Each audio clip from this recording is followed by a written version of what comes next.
प्रशांत किशोर ने नीतीश सरकार पर उठाए गंभीर सवाल। बोले, भाजपा और नीतीश कुमार की सरकार को यह जवाब देना चाहिए कि कैसे उनकी सरकार में नेपाल और बांग्लादेश के लोग बिहार में आकर वोटर लिस्ट में अपना नाम जुड़वा लिए।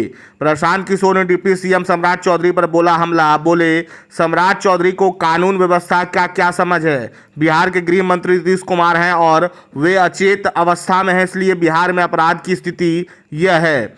सहरसा में जन स्वराज के सूत्रधार प्रशांत किशोर आज बिहार बदलाव यात्रा के तहत सहरसा, मधेपुरा और खगड़िया के दौरे पर है। सहरसा के सौर्य बाजार में पत्रकारों से बातचीत करते हुए उन्होंने नीतीश कुमार पर गंभीर सवाल उठाए और पूछा कि भाजपा और नीतीश कुमार बताएं कि उनकी सरकार के दौरान नेपाल और बांग्लादेश के नागरिकों का नाम बिहार की मतदाता सूची में कैसे जुड़ गया। नीतीश कुमार को जवाब देना चाहिए कि नेपाल और बांग्लादेश के लोग बिहार के संसाधनों और सुविधाओं का लाभ कैसे उठा रहे हैं। इसके साथ ही उन्होंने उप मुख्यमंत्री और भाजपा नेता सम्राट चौधरी पर हमला बोलते हुए कहा कि उन्हें कानून व्यवस्था की समझ नहीं है और ना ही वह राज्य के गृह मंत्री हैं। राज्य के गृह मंत्री नीतीश कुमार हैं, वह अचेत अवस्था में हैं, इसलिए बिहार की कानून व्यवस्था पूरी तरह से ध्वस्त हो चुकी है। राज्य में आए दिन हत्या और बलात्कार की घटनाएं हो रही है और पुलिस प्रशासन इसे रोकने में पूरी तरह असफल है। सरकार का इकबाल खत्म हो चुका है। ऐसा है, इलेक्शन कमीशन ने रिवीजन की प्रक्रिया शुरू की है। अगर वो बता रहे हैं कि इसमें नेपाली बांग्लादेशी हैं तो ये बड़े चिंता की बात है, क्योंकि इसी इलेक्टोरल रोल से अभी 1-1.5 साल पहले पार्लियामेंट का चुनाव हुआ है। मोदी जी उसी इलेक्टोरल रोल से चुनकर प्रधानमंत्री बने हैं। तो क्या इलेक्शन कमीशन ये मान रहा है, स्वीकार कर रहा है कि जिस इलेक्टोरल रोल से लोकसभा का चुनाव हुआ उसमें बहुत सारे बांग्लादेशी या दूसरे गैर कानूनी लोग वहाँ पर उस इलेक्टोरल रोल में हैं। और दूसरी जो बड़ी बात है कि अगर ये लोग बिहार में आके रह रहे हैं तो बिहार में तो भाजपा की, नीतीश की ही सरकार है।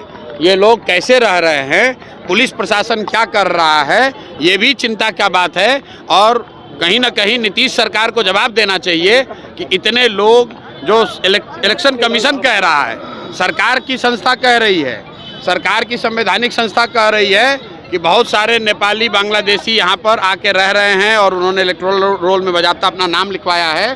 तो नीतीश सरकार को जवाब देना चाहिए कि ऐसे लोगों को बिहार में आकर रहने का, यहाँ की सुविधाओं का फ़ायदा उठाने का, यहाँ वोट देने का अधिकार उनकी सरकार के रहते कैसे संभव हो पाया है। तेजस्वी यादव ने आरोप लगाया है कि जो सुप्रीम कोर्ट का आदेश था उसको इलेक्शन कमीशन फॉलो नहीं कर रहा है। देखिए, तेजस्वी यादव क्या कर रहे हैं नहीं कर रहे हैं उसका कोई बहुत महत्व नहीं है। महत्व इस बात का है कि इलेक्शन कमीशन अगर इलेक्शन लिस्ट को, इलेक्टोरल रूल को, लिस्ट को ठीक कर रहा है तो उनकी ये जिम्मेवारी है कि हर वो नागरिक जो 18 साल से ज़्यादा उम्र का है और उसके पास वोट देने की योग्यता है, उसको वोट देने का अधिकार मिलना चाहिए, उसका नाम नहीं काटा जाना चाहिए।